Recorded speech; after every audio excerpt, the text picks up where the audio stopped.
कर्नाटक राज्य अक्कमहादेवी महिला विश्वविद्यालय विजयपुरा और सरकारी प्रथम दर्जे महिला कॉलेज बीदर के सहयोग से बीदर के चन्नबसवण्ण पट्टदेवरू रंग मंदिर में 16, 17 और 18 जनवरी को 3 दिवसीय यूथ फेस्टिवल आयोजित किया जा रहा है। इस यूथ फेस्टिवल में डांस, ड्रामा, डिबेट, रंगोली के अलावा विभिन्न प्रकार की प्रतियोगिताएं आयोजित की जाएंगी। आज मंगलवार 16 जनवरी को इस 3 दिवसीय यूथ फेस्टिवल के पहले दिन बीदर के चन्नबसवण्ण पट्टदेवरू रंग मंदिर में इस यूथ फेस्टिवल का उद्घाटन समारोह आयोजित किया गया। कर्नाटक के cabinet minister for municipal administration and हज रहीम खान ने अध्यक्षता की।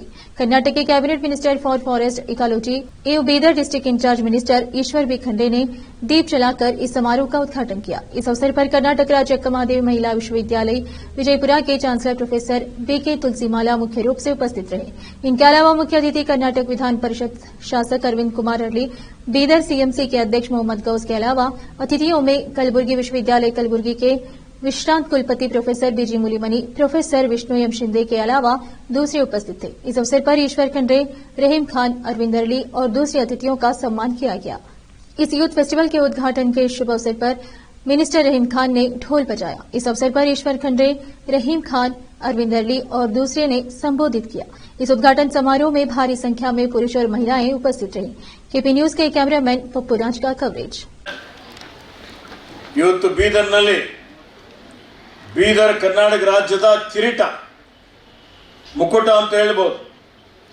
ಬೀದರ್ನಲ್ಲಿ ಪ್ರಥಮ ಬಾರಿಗೆ 18ನೇ ಶಕ್ತಿ ಸಂಭ್ರಮ ಕಾರ್ಯಕ್ರಮ ಆಯೋಜನೆ ಮಾಡಿದ್ದೀರಿ। ಅದರಲ್ಲಿ ವಿಶೇಷವಾಗಿ ಬೀದರ್ಗೆ ಯಾಕಂತ ಹೇಳಿದ್ರೆ ಬಹಳ ಮಹತ್ವ ಇದೆ।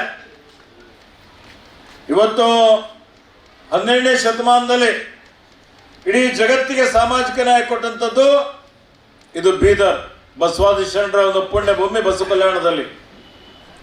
ಅದರಲ್ಲಿ ಏನು ಯಾವ ರೀತಿಯಲ್ಲಿ ಸ್ವಾತಂತ್ರ್ಯಕ್ಕಾಗಿ, ಸಮಾನತೆಗಾಗಿ, ಕಾಯಕ ದಾಸೋಹ ಅನ್ನುವಂಥ ಒಂದು ತತ್ವಗಳನ್ನು ಕೊಟ್ಟು ಯಾರು ಮೇಲಲ್ಲ ಯಾರು ಕೀಳಲ್ಲ ಅಂತೇಳಿ ಮಹಿಳೆಯರಿಗೆ ವಿಶೇಷವಾಗಿ ಇವರು ಶೂತಳು ಅಂತೇಳಿ ದೇವಾಲಯಗಳ ಒಳಗಡೆ ಹೋಗ್ಲಿಕ್ಕೂ ಮಹಿಳಾ ಅಂತರ ಮಹಾವಿದ್ಯಾಲಯ ಯುವಜನೋತ್ಸವ ಬೀದರ್ನಲ್ಲಿ ಹಮ್ಮಿಕೊಂಡಿದ್ದಾರೆ।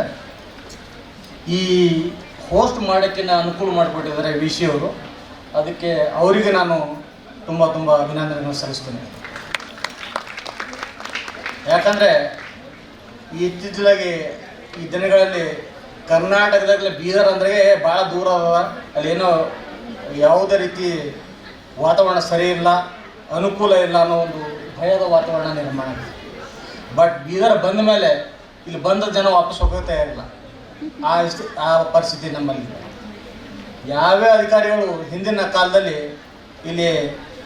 ಅಲ್ಲಿ ಪನಿಷ್ಮೆಂಟ್ ಅಂತ ಬೀದರ್ ಹಾಕ್ತಾರೆ, ಇಲ್ಲಿ ಬಂದಂಥ ಅಧಿಕಾರಿ ಎಲ್ಲ ಪ್ರೊಫೆಸರ್ಸ್ ಮತ್ತು ಎಲ್ಲ ಟೀಮ್ ಬೀದರ್ನಲ್ಲಿ ಒಂದು ಒಳ್ಳೆ ರೀತಿಯಲ್ಲಿ ವುಮೆನ್ಸ್ ಕಾಲೇಜ್ ನಡೆಯುತ್ತದೆ। ಯಾಕಂದರೆ ವುಮೆನ್ಸ್ ಕಾಲೇಜ್ಗೆ ನಾನು ಅರವಿಂದ್ ಅರ್ಲಿ ಅವರು ಸುಮಾರು ಸಲ ವಿಸಿಟ್ ಮಾಡಿದ್ದಾರೆ। ಇವತ್ತು ಮತ್ತೆ district incharge minister also visit ಮಾಡ್ತಾರೆ ಅಂತ ಹೇಳಿದ್ದಾರೆ। ನಾನು ಎಸ್ಪೆಷಲಿ ವುಮೆನ್ಸ್ ಆ್ಯಂಡ್ ಸ್ಟೂಡೆಂಟ್ಸ್ಗೆ ತಮ್ಮೆಲ್ಲರಿಗೆ ನಮ್ಮ ಸರ್ಕಾರದಿಂದ ಫುಲ್ ಸಪೋರ್ಟ್ ಇದೆ। ಸುಮಾರು ಯೋಜನೆ ವುಮೆನ್ಸ್ಗೆ ಗೌರ್ಮೆಂಟ್ ಕೊಟ್ಟಿದ್ದಾರೆ ಮತ್ತು ಮುಂದೆ ಕಂಟಿನ್ಯೂ ಮಾಡಿದ್ದಾರೆ। ಮೊದಲು ಎಜುಕೇಷನ್ ಮಾಡಬೇಕಂದ್ರೂ ತುಂಬ ಕಷ್ಟ ಇತ್ತು, ಬರೇ ಮೇಲ್ ಜೆಂಟ್ಸ್ ಬರೇ ಹೋಗ್ತಿದ್ರು। ಈಗ ಸುಮಾರು ಕಡೆ ವುಮೆನ್ಸ್ ಕಾಲೇಜಸ್, ಸುಮಾರು ಕಡೆ ಡಿಗ್ರಿ ಕಾಲೇಜಸ್, ಸುಮಾರು ಯೋಜನೆಯಲ್ಲಿ ವುಮೆನ್ಸ್, ಈಗ ನಾನು ಅಲಂಬರ್ನಲ್ಲಿ ಹೋಗಿ ಬಂದಿನಿ, 20 ಕೋಟಿದು ಅಲ್ಲಿ ವುಮೆನ್ಸ್ 2 ಮಂತ್ಸ್ನಲ್ಲಿ ಆ ಟೆಂಡರ್ ಮಾಡಿ ಆ ಬೇರೆ ಬೇರೆ ಯೋಜನೆಯಲ್ಲಿ ರೋಡ್ ಆಗಲಿ, ಡ್ರೈನ್ ಆಗಲಿ, ಲೈಟ್ ಆಗಲಿ, ವಾಟರ್ ಸಿಸ್ಟಮ್ ಆಗಲಿ, ಕಾಲೇಜಸ್ ಆಗಲಿ, ಈಗ ವುಮೆನ್ಸ್ ಕಾಲೇಜ್ಗೆ 10 ಕೋಟಿ ಕೊಟ್ಟಿದ್ದಾರೆ। ನಾನು ಡಿಸ್ಟ್ರಿಕ್ಟ್ ಮಿನಿಸ್ಟರ್ಗೆ ಹೇಳಿದ್ದೇನೆ, ಬೀದರ್ದು ಅದು 10 ಕೋಟಿ ಪ್ರತಿ ವರ್ಷ ಕೊಡಬೇಕಂತ, 50 ಕೋಟಿ ಕೊಡಬೇಕು ವುಮೆನ್ಸ್ ಡಿಗ್ರಿ ಕಾಲೇಜ್ಗೆ। ಒಳ್ಳೆ ರೀತಿಯಿಂದ ಆ ಸತ್ಯಗುಡಿನಲ್ಲಿ ಹಳೆ ಬಿಲ್ಡಿಂಗ್ ಡಿಮಾಲಿಷ್ ಮಾಡಿ ಹೊಸ women's degree college, one of the top degree college ಇರಬೇಕು ನಮಗೆ ಅಂತ ಹೇಳಿದ್ದೇನೆ। ಅವರು ಎಸ್ ಅಂತ ಹೇಳಿದ್ದಾರೆ. ಮತ್ತು तमेलर नानु तुम्बा बहुत बहुत धन्यवाद भी बोलते हैं और सभी की हम लोग दुआएं, आप लोग हमारे लिए दुआ करिए, हम अच्छा सा काम करेंगे. इतना बोलते हैं मैं सभी को बहुत बहुत धन्यवाद बोलता हूँ. जय हिंद.